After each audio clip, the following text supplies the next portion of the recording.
Bilal TANWEER, Pakistan, and I translate, I write fiction primarily, and I write some poetry off and on.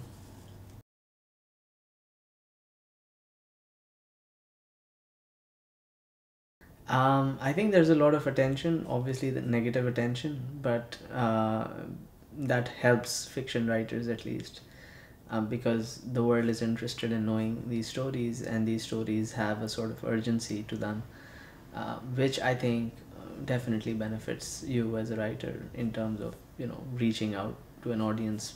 Publishing is relatively easier.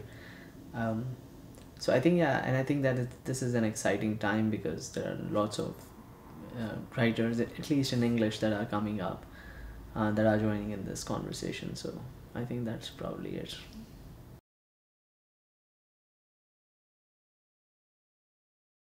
The best thing would be is that everything needs to be done. Everything is a work in progress. Everything is in its infancy, so the opportunities are amazing because you can do whatever you want, especially in the arts. I think that is really incredible because whatever there was an original artistic cultural landscape, uh, which had been eroded gradually for the last 20-25 years, since we had this CIA-backed dictator who sort of, under the guise of Islamization, he really ruined the cultural landscape. So that is being gradually rebuilt. And in the last 20 years, I mean, the difference between, where we were 20 years ago to now is immense. So I think that I'm part of that generation which is sort of rebuilding that cultural landscape, which is very exciting. So I think that opportunities are incredible, and I think that uh, there is not that great a competition. So I think it's very exciting, and most of the people who are doing the most exciting work are kind of my age bracket. So I think the conversations are great, the energy is great, and everybody wants to do things. So that's very exciting.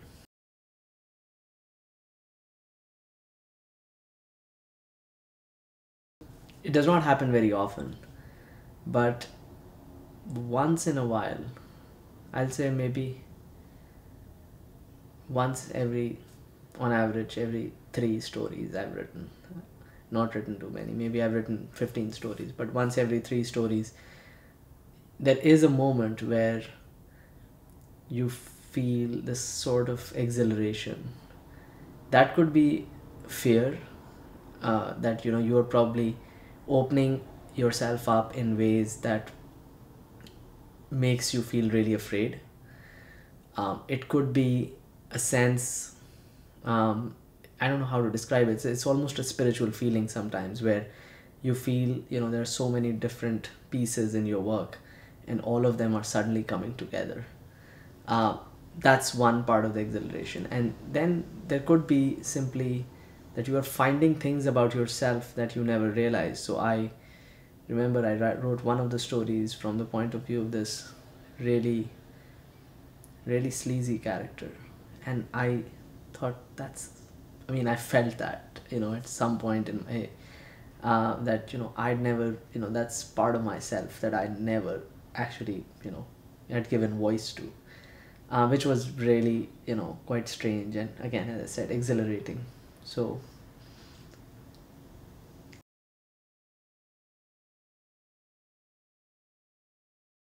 about Iowa, I think it's a very strange place. Strange in the sense that it is a small university town, um, but the emphasis on writing, it's really strange, and the kind of priority that writing receives, and the kind of limelight that writers over here get, that is very strange.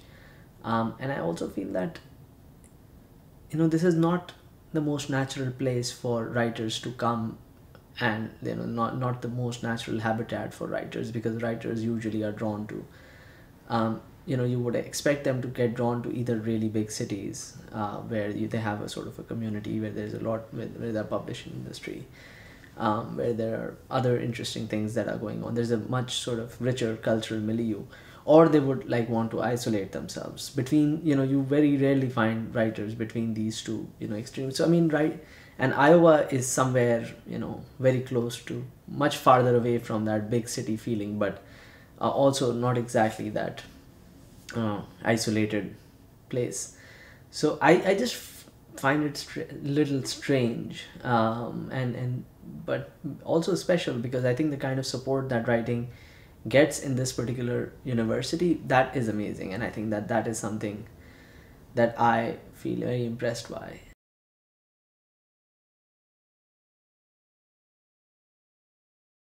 I read lots of poetry. I read lots of poetry. I used to read most of my, again, poetry that I used to read was in Urdu. Uh, but I think that has again changed. Now I read lots of English poetry in English. Let me put it that way. Lots of translations. Zbigniew Herbert, the Polish writer, has become one of the most important writers for me personally. Um, and then there are a host of other writers that I adore. Jack Gilbert, the American poet, is somebody I think who's incredible and amazing. And yeah, whole bunch of new writers in Iowa City at Prairie Lights. I discovered Carl Dennis on the Bargain Books, and I think his poems are the wisest poems I've read in a while. So I think, yeah, no, I enjoy reading poetry very much, and I think I read poetry every day. And I can't say that for fiction. I don't think I read fiction every day, but I do read poetry every day.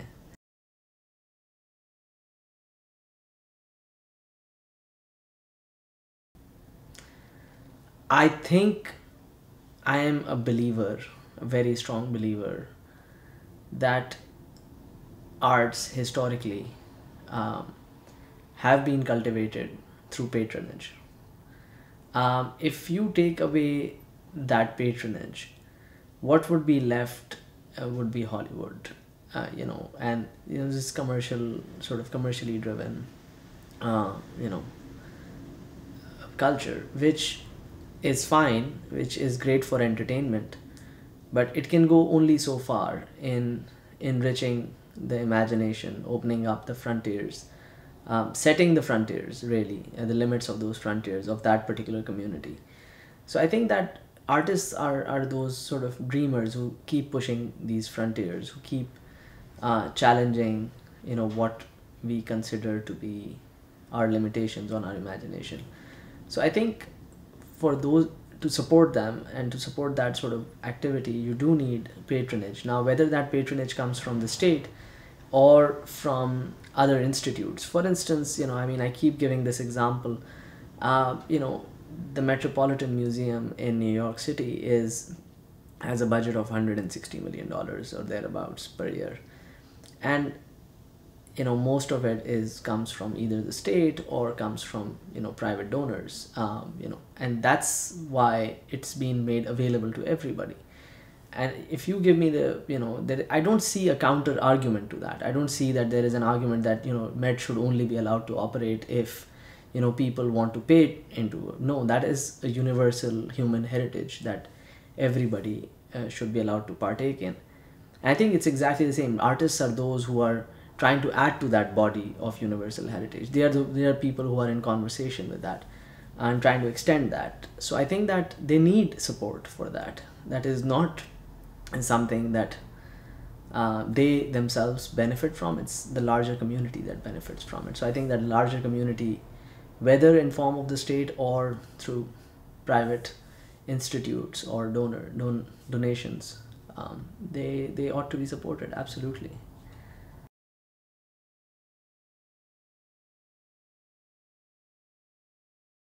It's very strange. Often when I'm writing stories, there are certain things that I'm writing about. I do think that it would be nice if somebody asks me about this and I could say, hey, this. But those are usually very specific to the work. I'm not sure if there is anything general that I would expect my readers or people in general to ask me. I'm not generally a fan of big general answers about my work anyway. I just like to be more specific. So yeah, I can't think of anything. it's been such a wonderful pleasure. I think I just want to thank the IWP and everybody else who's made this visit possible. I think it's been such a wonderful, enriching experience, and I think, just this gift of time, it's been so incredible. I think, I keep trying to think, how do I understand what's happening, because it's almost like hitting pause on your life, and then 3 months later you press play again and your life resumes, and in those 3 months you are free to do pretty much whatever you want. And I mean, the only way I can think about it is a gift. It's a gift that's been given to me, and I think it's a beautiful gift. So I just want to thank everybody who's made that possible, and I wish to thank everybody at IWP for making that possible. So thank you.